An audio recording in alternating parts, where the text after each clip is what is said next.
world is all about connecting online these days, and if you are on a work video conference call or even a virtual happy hour with your friends, you still want to look your best. Joining us today with tips on how to steal the spotlight during your next video call is President of Chick Media, Meghan Rothschild. Welcome, Meghan. Yeah, thank you for having me. I'm happy you're here. This is a really important topic these days since video conferencing, Skyping, Zooming like we are now is what is happening in the business world and even the world of personal relationships. Absolutely. This is how everybody is communicating now. So we're losing that in-person ability to make an impression. So it's really important that when we're doing these types of Zoom calls, like you said, whether it's for business reasons or even for personal reasons, that we look put together and buttoned up. All right, let's really get into it. One of the first things I imagine is really important is lighting. And I'm wondering if you can talk to me about the best way to position lighting, if natural or artificial lighting is better.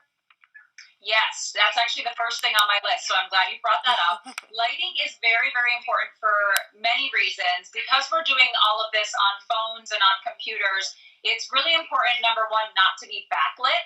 So we see a lot of people who position themselves sort of in front of the window in their house because they think that's going to bring in natural light, but the window can't be behind you. It has to be coming in, the light has to be coming into your face because otherwise the computer is going to do something where it doesn't register that you're there and it's going to almost darken you out. So it's really important to have natural lighting whenever possible is the best and most flattering. But of course, I have my handy dandy little handheld Diva light here. So you can get these in little handheld or you can even do bigger. So these are really great and they're very inexpensive, about $10. And you can actually attach this right on to your computer screen or your phone if you're in a darker room and you need a little bit more lighting. That is so cute. I've never seen one that small before. I love it. Oh yeah, this one's in my purse. When before the pandemic, this was always for selfies. Are you kidding? Always one of those. A new important item I must have. Now, I'm wondering if we can talk about colors and patterns to wear. Yes. So depending on if you're doing Zoom or FaceTime or whatever software you're using, it's important to remember what you're wearing and also what the backdrop is that you're going to be up against. So if you're going to be up against a pink wall, don't wear a pink top. Brighter colors tend to work better. So here I am, I'm in white, which is, not always recommended. They sometimes say they want you to wear a little bit more color because it does help bring out natural skin tones.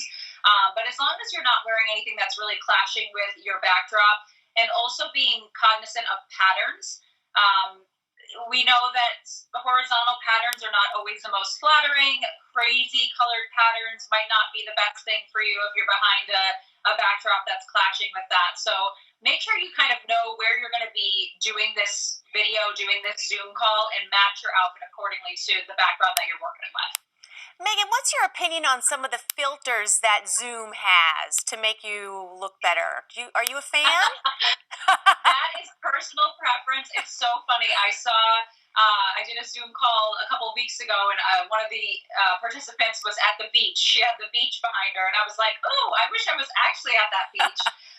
So I think if it's more of an informal, if you're not going for a job interview and it's a little bit more informal, you can have some fun with some of those backdrops and some of those filters. Just be careful, though, because I don't know if you heard the story about the woman who turned herself into a piece of toast and didn't know how to turn it back, so she did the entire Zoom meeting as a piece of toast. That's not what we're going for in this segment, is it?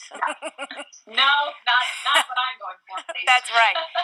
What about the angle of the computer?